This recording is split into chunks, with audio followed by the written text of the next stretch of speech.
সোজা রথ থেকে উল্টো রথের মধ্যে যে শনি মঙ্গলবার পড়ে সেই শনি মঙ্গলবারে বিপত্তারিণী পুজো হয়।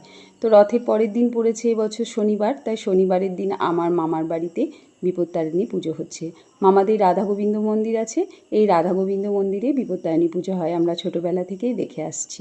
তো রাধা গোবিন্দকে আজকে খুব সুন্দর করে সাজানো হয়েছে ফুলের মালা টালা দিয়ে।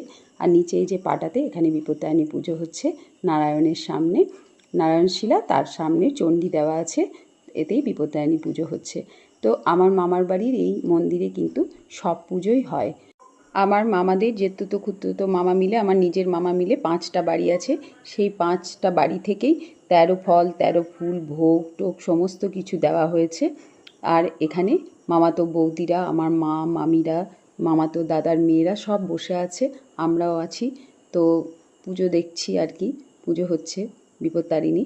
ভালোই লাগে এই দিনটি। বিপত্তারিণী পুজোয় যে লাল ধাগাটা বাঁধা হয়, এটা আমার ছোটোবেলা থেকে ভীষণ ভালো লাগে। এখনও আমি বিপত্তারিণী পুজো করে লাল ধাগা বাঁধি।